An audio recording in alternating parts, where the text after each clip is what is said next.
Now, memoir writers are usually given a lot of leeway for disclosing facts in her own story, even though it might be private facts that are intertwined with someone else or a group of people in the book.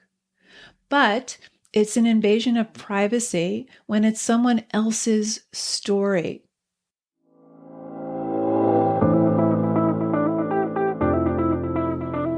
Writer Unleashed is for you, a writer who has a story you want to bring onto the page and into the hearts and minds of readers.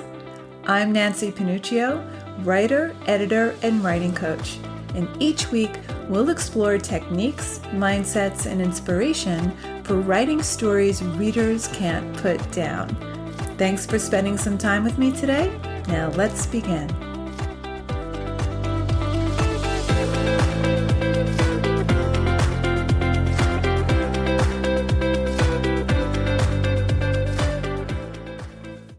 When it comes to writing memoir, writers are often skittish about the possibility of being sued. It's a valid concern. Writing about facts and events of our own lives will inevitably require writing about the private lives of others who are part of our story. And these are often stories about addiction, abuse, homelessness, or just plain dysfunction. And real people are intertwined with that story. They had a hand in it. But writers often feel restricted in writing the truth about their story when it involves other people, because what if they sue? Now, I want to start out by saying that I am not a lawyer. I'm not giving legal advice in this episode. If you're worried about being sued by someone in your book, you should absolutely consult a lawyer. But because I base a lot of fictional characters on real people in my life, and because I'm currently writing a memoir, I have to think of, number one, the personal costs. I don't want to hurt anyone in my family or exploit them in any way or sell them out. And number two, because one side of my family is very litigious, I've schooled myself on some of the legal issues that come with writing stories that involve real people, so I can avoid any legal tangles, just for my peace of mind. But you should consult with a lawyer if you're worried about people in your book suing you, even though the chances of success in most lawsuits of that kind are very, very low. Now, the First Amendment does allow us a lot of latitude in telling our personal stories, but there are still some legal risks you want to be aware of so you can avoid a lawsuit. And when writing your memoir or even fiction based on real people, there are two areas of law to be aware of. Number one, defamation, and number two, invasion of privacy. Now, I know this sounds scary, but don't worry, because we're going to talk about how to avoid a lawsuit. And again, the chances of memoir and fiction writers getting sued is still very, very low. But before we get into the legal aspects, I want you to do two things. Number one, write your story first, edit later. So you want to write your first draft truthfully without worrying about the possibility of getting sued. So use real names. Don't change the facts or fictionalize any characters yet. I say this because it will get in the way of telling the story you want to tell. It will impede you telling the truth. And I don't want you to be too cautious in your early drafts. You can revise the manuscript in later drafts so that you can avoid any potential legal issues. So write your truth first, knowing that you can make changes later. This way, you'll have more creative reign and you won't let worries of getting sued restrict you. And number two, think about the personal risks. Most likely, you're writing about family, lovers, friends, colleagues, and other relationships. This is tricky territory because it can cause a lot of friction and bad blood between siblings, parents, cousins, ex-lovers, friends, etc. So just be aware of what you stand to lose by writing your story and publishing it. Think about it. Nobody wants to be immortalized in a book, especially if it doesn't make them look good or it shows their imperfections or addictions, their bad behavior, etc. So you may need to sacrifice some things in order for your story to come to fruition. You want to give some thought to the personal risks of writing about people you're close to, and you have to ask if your story is worth it or not. Most people are not going to be thrilled or comfortable with your portrayal of them, and you have to think about that. Eventually, though, once you have the first draft down, you need to be aware of legal issues regarding the other people in your story, like defamation and invasion of privacy. You also want to make sure you're not exaggerating events from your life or making things up and calling it a memoir, because that can lead to getting sued for fraud. So just tell the truth. Okay, so let's go over the legal issues you should be aware of, and then I'll give you some tips to avoid the possibility of being sued. There are two main legal issues to be aware of. Number one, defamation. Now, when we hear defamation, we usually think of a gossip magazine printing false rumors about a celebrity that damages their reputation. So they might be saying something about spousal abuse or drug addiction. But defamation can happen in literary work also. Now, success rates for defamation claims are very low, but you still don't want to spend time, energy, and resources in court. Now, anyone who's been in court either as a plaintiff or a defendant, you know this will consume your life.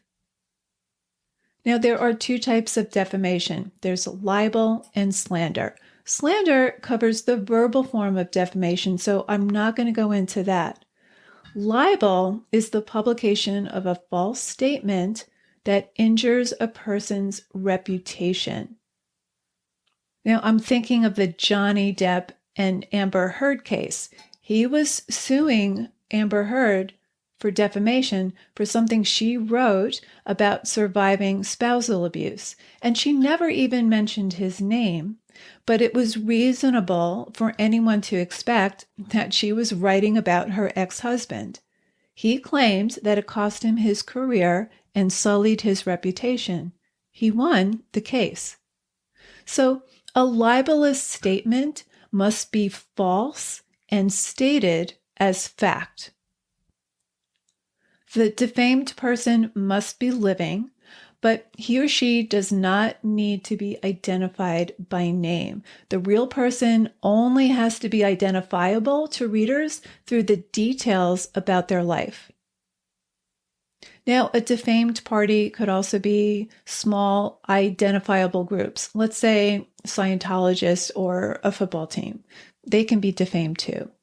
So to avoid a defamation claim, your best defense is truth, opinion, or satire. Truth is a complete defense to a defamation claim. As long as you're not writing false statements, there is no libel.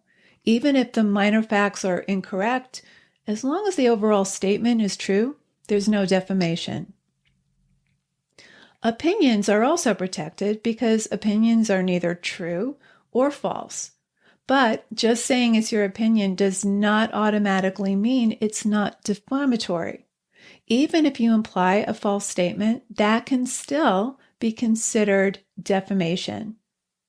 For example, you can't say, in my opinion, he's a cocaine addict. That's just as defamatory as saying he's a cocaine addict.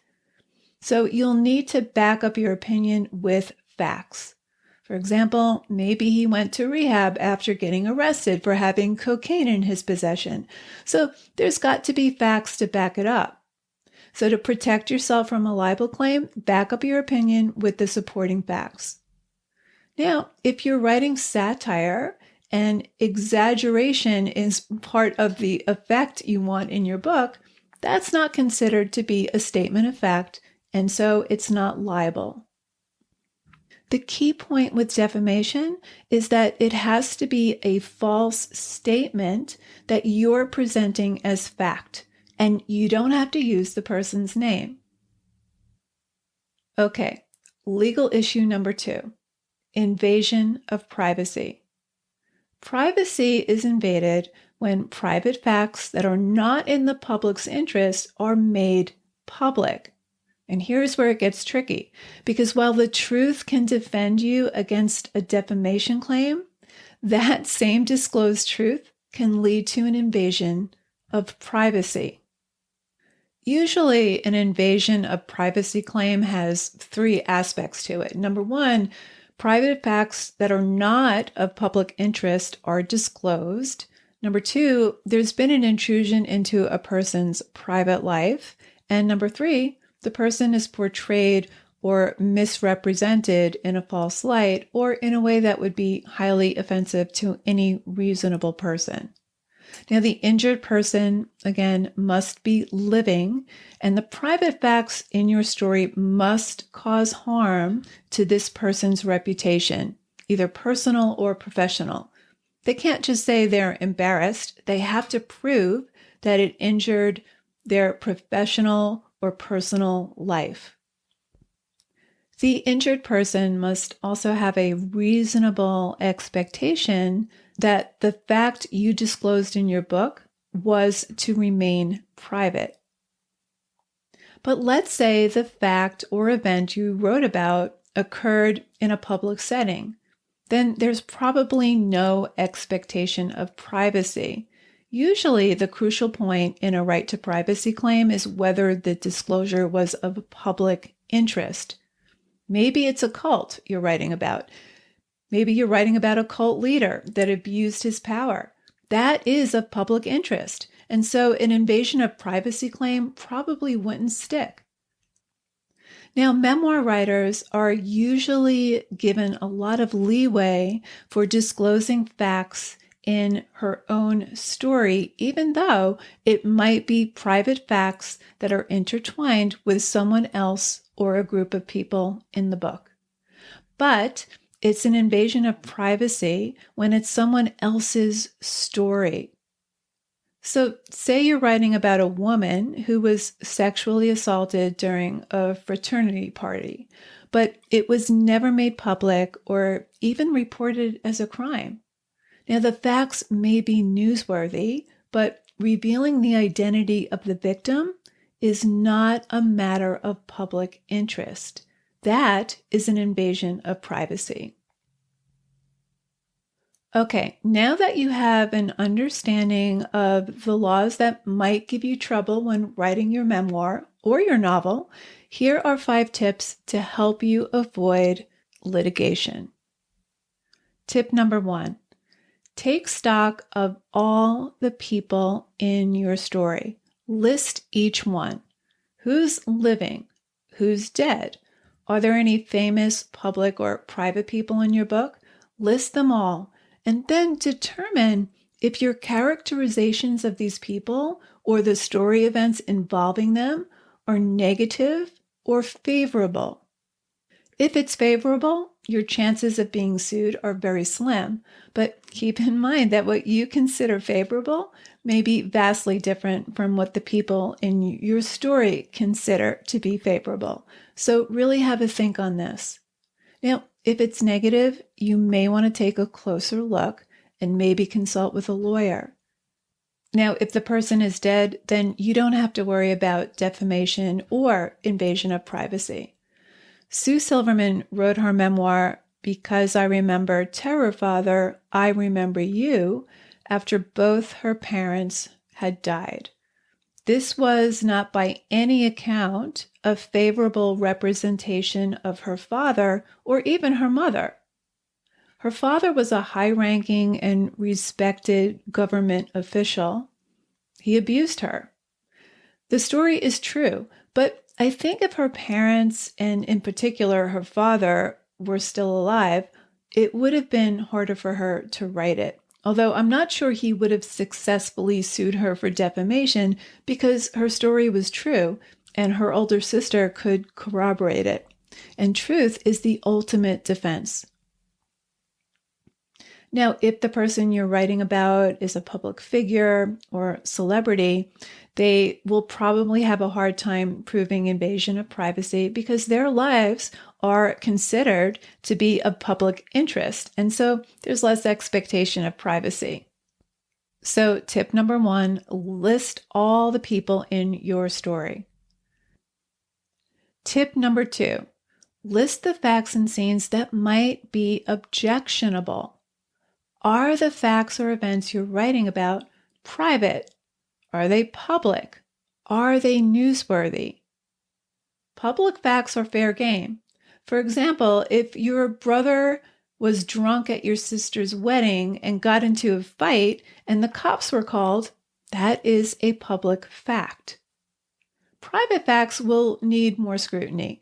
You may want to consult with a lawyer here, but you want to avoid disclosing facts or events the person expected to remain private and were not in the public's interest.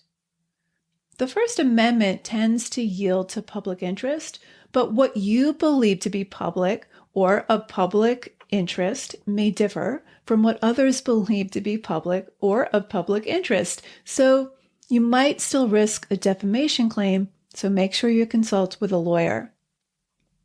Tip number 3, you may want to fictionalize the true story. A lot of fiction writers are writing thinly disguised memoir and autobiography, so you want to make sure you create enough distance between the real person and the character so that there's no chance of them being linked.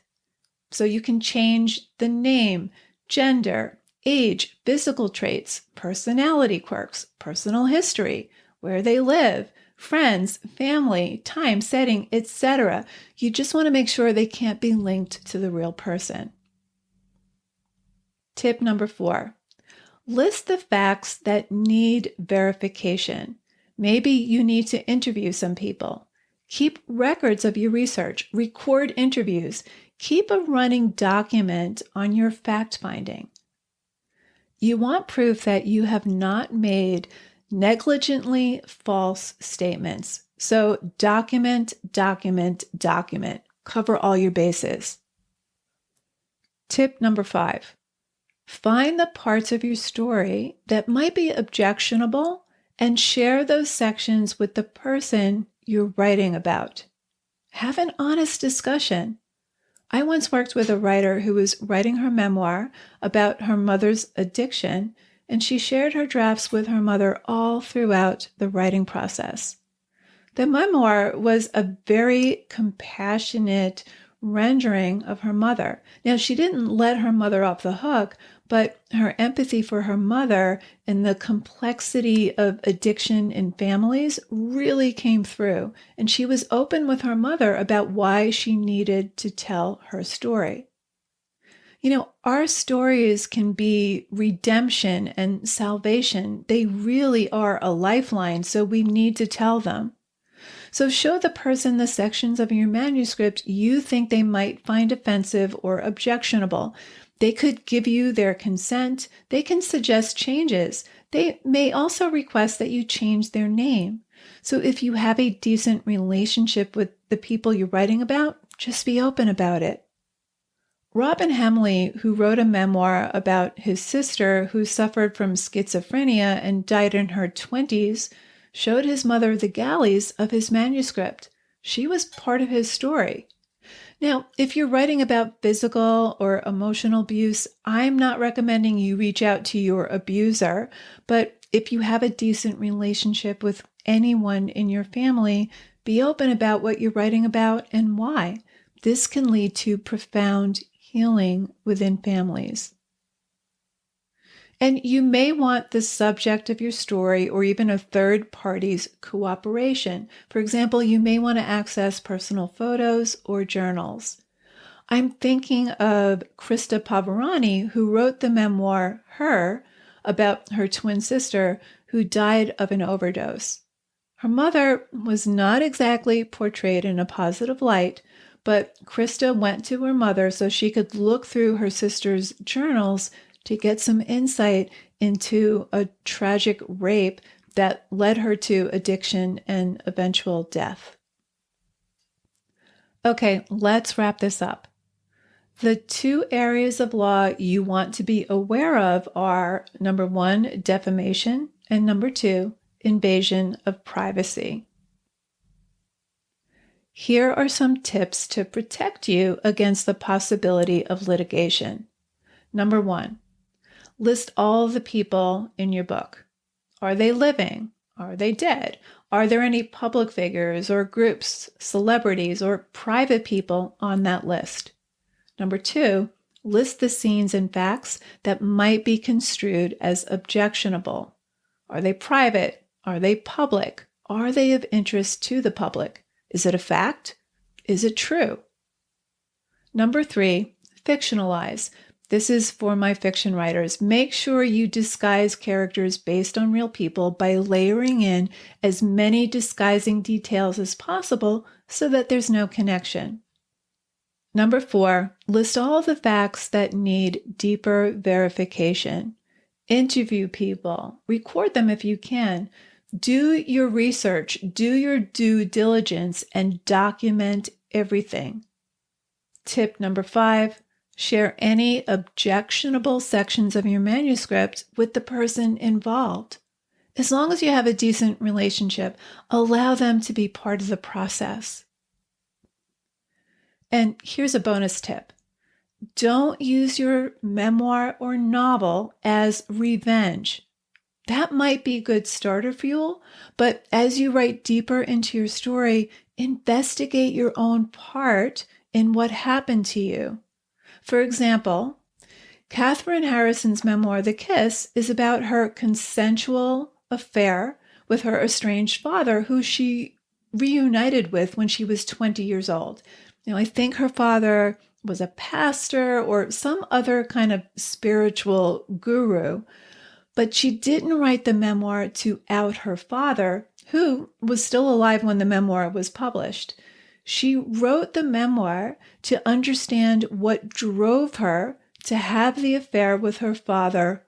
So if you're writing to vent your anger or heartbreak, number one, the reader will not be interested in that. It's a victim story. And number two, you could open yourself up to a lawsuit. So be truthful, but it is your story. So investigate your part in your own story. What did you learn about yourself through that experience? How were you transformed? So there you have it. Thanks for hanging out with me today. And if you know any writers who need some support in their writing, please share this episode or the Writer Unleashed podcast in general. And if you love what you're listening to, subscribe on your favorite listening platform and please leave me a review. Reading how this podcast impacts your writing truly lights me up and helps me create topics for the show. Till next time, keep writing, and I'll talk to you soon.